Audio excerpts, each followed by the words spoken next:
जिब्रान 3 आतंकवादी सेना, सीआरपीएफ और जम्मू कश्मीर पुलिस के संयुक्त अभियान में ऑपरेशन महादेव में मारे गए। और माननीय अध्यक्ष जी, ये जो सुलेमान है, ए श्रेणी का लश्कर तोयबा का कमांडर था। पहलगाम हमले में और गगनगिर आतंकी हमले में वो लिप्त था। इसके ढेर सारे सबूत हमारी एजेंसियों के पास है।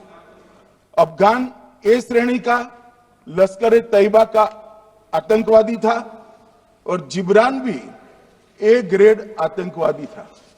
और माननीय अध्यक्ष जी, मैं सदन को और सदन के माध्यम से पूरे देश को बताना चाहता हूं, जिन्होंने बैसरन घाटी में हमारे प्रवासियों को, नागरिकों को मारा था, ये तीनों आतंकवादी ये थे और तीनों मारे गए।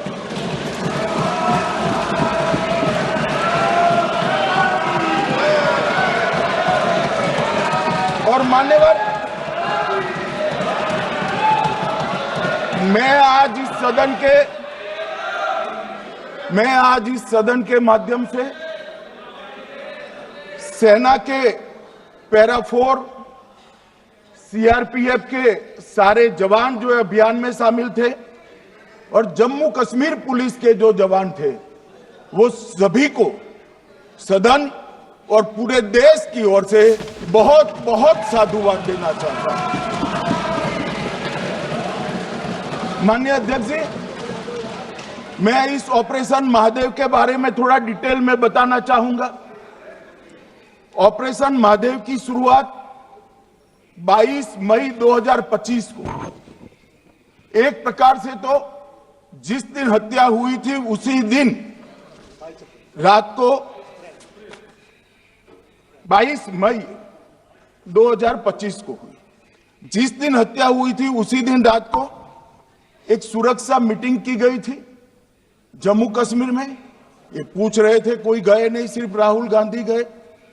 अब आपकी आंख कौन से चश्मे से देख रही है मुझे मालूम नहीं। माननीय अध्यक्ष जी, 1 बजे हमला हुआ, मैं 5:30 बजे श्रीनगर में उतर चुका था। माननीय अध्यक्ष जी, अरे सुनो, मैं बताता हूं ना 22 में, सुनो ना प्लीज, धैर्य रखकर सुनो। हमने आपको नहीं टोका है, सुनना पड़ेगा भाई, ऐसे नहीं चलेगा। माननीय अध्यक्ष जी, नहीं, पर बैठे बैठे मत बोलिए आप भी। माननीय अध्यक्ष जी, 23 अप्रैल को टिप्पणी मत करिए। एक सुरक्षा मीटिंग की गई। सभी सुरक्षा बल, सेना, CRPF, BSF, Jammu Kashmir police, और सबसे पहले उसमें निर्णय किया गया कि जो नृशंस हत्यारे हैं वो देश छोड़कर पाकिस्तान भाग न पाए, इसकी हमने पुख्ता व्यवस्था की और भागने नहीं। 22 मई को आईबी के पास एक ह्यूमन इंटेल आई और एक क्षेत्र के अंदर, दाची गांव क्षेत्र के अंदर आतंकवादियों की उपस्थिति की सूचना मिली। आईबी और सेना द्वारा दाचीकाम क्षेत्र में अल्ट्रा सिग्नल कैप्चर करने के लिए जो इंस्ट्रूमेंट हमारी एजेंसियों ने बनाए हैं, इसके द्वारा इस सूचना को पुख्ता करने के लिए मई से 22 जुलाई तक लगातार प्रयास किए गए। ठंड में ऊंचाइयों पर हमारे सेना के अधिकारी पैदल इनके सिग्नल प्राप्त करने के लिए घूमते रहे, आईबी के अफसर भी घूमते रहे, सीआरपीएफ भी घूमती रही।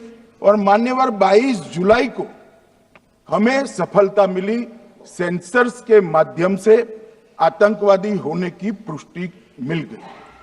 तब 4 पैरा जो हमारी सेना का एक हिस्सा है, उसकी नेतृत्व में 4 पैरा के जवान, सीआरपीएफ के जवान और जम्मू कश्मीर पुलिस के जवान मान्यवर एक साथ ये आतंकवादियों को घेरने का काम किया। सेना, सीआरपीएफ, जम्मू कश्मीर पुलिस की मीटिंग भी की गई। जो 5 ह्यूमन एसेट्स थे उनको भी वहां बेचा गया और कुल मिलाकर कल जो ऑपरेशन हुआ इसमें हमारे निर्दोष नागरिकों को मारने वाले तीनों आतंकी मौत के घाट उतार दिए। मान्यवर, तीनों के नाम मैंने बताए हैं। सुलेमान उर्फे फैजल जट, अफगान और जिब्रान। मान्यवर, वो तो एक आशंका थी कि यही लोगों ने घटना की है, मगर मैं बाद में एनआईए की जांच पर आता हूं। एनआईए ने पहले से ही इनको जिन्होंने आसरा लिया था वो लोगों को गिरफ्तार कर रखा था। उनको खाना पहुंचाने वाले लोगों को अपने कब्जे में रखा था। तो जब आतंकवादियों के शव श्रीनगर आए, इनसे पहचान कराई गई। 4 लोगों ने पहचान लिया, यही 3 लोग थे जिन्होंने पहलगांव में आतंकी घटना को। मगर हमने इस पर भी भरोसा नहीं किया मान्यवर, कोई जल्दबाजी नहीं की। हमने जो आतंकी घटना स्थान से कारतूस मिले थे, वो कारतूस का एफएसएल रिपोर्ट पहले से करा कर रखा था और चंडीगढ़ सेंट्रल एफएसएल के अंदर बैलिस्टिक रिपोर्ट के आधार पर उनका रिपोर्ट तैयार था। जब ये कल आतंकवादी मारे गए, इनकी 3 राइफलें पकड़ी गई। एक M9 अमेरिकन राइफल थी और 2 AK-47 राइफल थी। जो कारतूस मिले थे वो भी M9 और AK-47 के भी थे, मगर हमने इससे भी संतोष नहीं माना। ये राइफलों को एक विशिष्ट विमान के द्वारा कल रात को 12 बजे चंडीगढ़ पहुंचा गया और पूरी रात फायरिंग कर इसके भी खाली खोखे जनरेट किए गए। 2 खोखों का मिलान किया गया, राइफल की नाली और निकले हुए खोखों का भी मिलान हो गया। तब ये तय हो गया कि इन्हीं 3 राइफलों से हमारे निर्दोष नागरिक मारे गए। और मान्यवर, आज मैं सदन को बताते हुए बहुत खुश हूं। मोदी जी ने ऑपरेशन सिंदूर कर आतंकवादियों को जिन्होंने आतंकवादियों को भेजा था उनके आकाओं को जमीन में मिलाने का काम किया था। सेना और सीआरपीएफ ने वो आतंकवादियों को भी समाप्त कर दिया। और मान्यवर,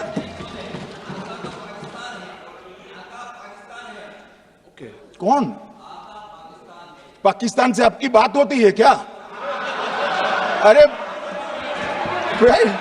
बैठ जाओ भाई।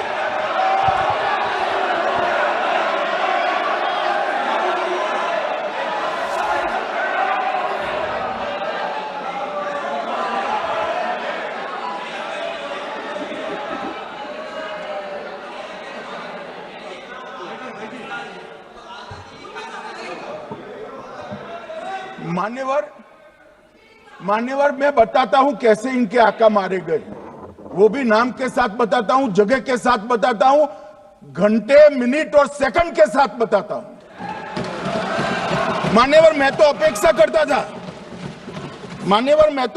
करता था कि जब ये सूचना सुनेंगे पक्ष विपक्ष में खुशी की लहर दौड़ जाएगी, मगर ये स्याही पड़ गई इनके चेहरे। ये क्या है मान्यवर, किस तरह की पॉलिटिक्स? भाई आतंकवादी मारे गए, आपको इसका भी आनंद नहीं है?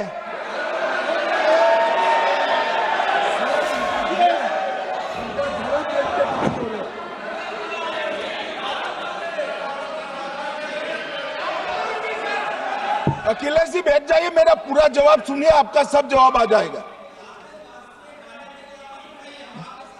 भाई आप आतंकवादियों का धर्म देखकर दुखी मत होइए।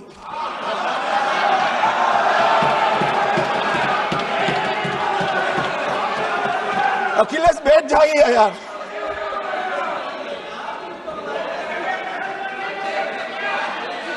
अखिलेश जी बैठ जाइए। मान्यवर, किसी को संशय रखने की जरूरत नहीं है। बैलिस्टिक रिपोर्ट मेरे पास है, मेरे हाथ में है, और 6 वैज्ञानिकों ने इसको क्रॉस चेक किया है। सुबह 4:46 पर फोन पर मुझे 6 ने वीडियो फोन पर कहा है कि 100% वही गोलियां हैं जो वहां चलाई। मान्यवर, ये हमारे देश की सेना, सीआरपीएफ और जम्मू कश्मीर पुलिस, ये तीनों का एक साझा बहुत बड़ा कामयाबी है, जिस पर 140 करोड़ को नाज होना चाहिए, देश की जनता को नाज। मान्यवर, मैं तो गया था वहां पर जब ये घटना हुई। दूसरे दिन इनके परिजनों को मिला था। 6 दिन की शादी वाली बच्ची विधवा होकर मेरे सामने खड़ी थी। आज तक मैं वो दृश्य नहीं भूल सकता। मगर आज सारे परिजनों को मैं कहना चाहता हूं कि मोदी जी ने ऑपरेशन सिंदूर से भेजने वालों को भी मारा, और हमारे सुरक्षा बलों ने जिनको भेजा था उनको भी मारा, और एक ऐसा सबक सिखाया है कि आने वाले कई दिनों तक कोई ऐसी हिम्मत नहीं कर पाएगा। मान्यवर, मैं थोड़ा एनआईए की जांच के बारे में भी बताना चाहूंगा। मान्यवर, जिस दिन लश्कर ए तोयबा ने और इसके आउटफिट टीआरएफ ने इसकी जिम्मेदारी ली, उसी दिन हमने तय कर लिया था कि ये जांच एनआईए को सौंप दी जाएगी, क्योंकि एनआईए आतंकवाद के केसों की जांच के लिए, वैज्ञानिक तरीके से जांच करने के लिए और सजा कराने के लिए महारत हासिल की हुई विश्व मान्य एजेंसी है, जिसका सजा कराने का दर 96% से ज्यादा है। मान्यवर, हमने तुरंत ही इसकी जांच एनआईए को दे दी। हमने पूरी व्यवस्था की। सेना, बीएसएफ, सीआरपीएफ और जम्मू कश्मीर पुलिस ने कि लोग देश छोड़कर भाग न जाए, और मान्यवर, इसकी जांच की शुरुआत हुई। एक थकाने वाली बहुत लंबी जांच हुई है। जांच के दौरान मृतक के परिजन जो साथ में थे, उनको सभी को चर्चा किए गया। पर्यटकों, खच्चर वालों, पोनी वालों, फोटोग्राफर, कर्मचारियों, विभिन्न दुकान में काम करने वाले लोगों, कुल मिलाकर 1055 लोगों की लंबी 3000 घंटे से ज्यादा पूछताछ इंफॉर्मेशन के लिए की गई, और इस सबको वीडियो पर रिकॉर्ड कर दिया गया। के आधार पर स्केच बनाया गया, और ढूंढते 22/6/25 को एक बशीर की पहचान की गई और परवेज की पहचान की गई, जिन्होंने आतंकवादी घटना के अगले दिन आतंकवादियों को शरण दी थी। उनको अपने ढोक में रखा था। वो दोनों को गिरफ्तार कर लिया गया। अब वो हमारी कस्टडी में है। दोनों गिरफ्तार अपराधियों ने खुलासा किया कि 21/4/25 की रात को 8 बजे 3 आतंकवादी बेसरन से लगभग 2 किलोमीटर दूर स्थित परवेज ढोक में आए थे। आतंकवादियों के पास AK-47 और M9 कार्बाइन थी। जो 2 आतंकवादियों ने काली पोशाक पहनी थी और एक ने छद्म वेश किया था। खाना खाया, चाय पी और ढोक से निकलते वक्त कुछ खाना, नमक, मिर्च और मसाले लेकर वो चले गए। मान्यवर, उस वक्त हमने जिन खोखों को रिकवर किया था, इसको हमने चंडीगढ़ FSL में टेस्टिंग के लिए भेज दिया, और जब चंडीगढ़ FSL में टेस्टिंग के लिए भेजा गया तो वही राइफल से एप्को आतंकी हमला हुआ था, वो भी निश्चित हुआ। तो आज इसके साथ साथ दूसरे एप्को आतंकी हत्या को अंजाम देने वाले आतंकियों का भी इसके साथ ही समाप्ति हुई है, उनको मार दिया गया है। मान्यवर, और इसके बाद में स्केच बनाया गया। गिरफ्तार किए गए दोनों आरोपियों की माता जो थी, उन्होंने ये तीनों आतंकियों के मृतदेहों को पहचान लिया है। दोनों आतंकवादी घटना में साथ लेने वाले उनके साथियों ने भी पहचान लिया है और अब उसकी एफएसएल की पुष्टि भी आज सुबह 4 बजे हो गई थी। अब मैं जांच का पूरा ब्यौरा बताना चाहता हूं मान्यवर। ये हमले में 3 पाकिस्तानी आतंकवादी थे। हमले में 2 AK-47 और 1 M9 कार्बाइन का प्रयोग किया गया था और अब जो पकड़े गए हैं इसके सुलेमान के कारण एप्को का मामला भी आज रिजॉल्व हो रहा है और आतंकवादियों को पनाह देने वाले 2 स्थानीय लोगों को भी इस केस में पकड़ लिया गया है। अब मान्यवर, कल पूछते थे कहां से आए, कहां गए, किसकी जिम्मेदारी है। भाई जिम्मेदारी हमारी ही है, हम सरकार में हैं, हमारी ही जिम्मेदारी। मगर मैं पूछता हूं जब आप सरकार में थे तब क्या क्या हुआ था, इसकी जिम्मेदारी किसकी थी और क्यों निर्वहन नहीं किया, वो भी बाद में पूछूंगा। जरा धीरज से सुनना। मगर मान्यवर, मुझे एक बड़ा दुख हुआ। कल इस देश के पूर्व गृह मंत्री चिदंबरम जी ने सवाल उठाया कि क्या प्रूफ है कि ये आतंकवादी पाकिस्तान से आए, और मान्यवर ने कब उठाया, जब संसद में चर्चा होने वाली थी। क्या कहना चाहते हैं चिदंबरम साहब, किसको बचाना चाहते हैं, पाकिस्तान को बचाकर आपको क्या मिलेगा। वो ये कह रहे हैं कि और क्या है, मत जवाब दो।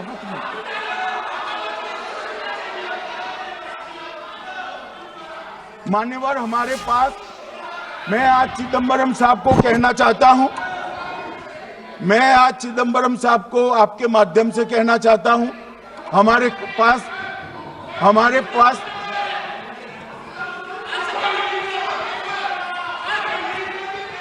मान्यवर, हमारे पास प्रूफ है, वो भी मैं सदन के सामने रखना चाहता हूं कि तीनों पाकिस्तानी थे। 3 में से 2 के पाकिस्तान के वोटर नंबर भी आज हमारे पास उपलब्ध है। मान्यवर, ये राइफलें हैं, ये राइफलें भी हमारे पास उपलब्ध है। इनके पास से जो चॉकलेटें मिली हैं, वो चॉकलेटें झोंक में से मिली, वो भी पाकिस्तान की बनाई हुई चॉकलेट हैं।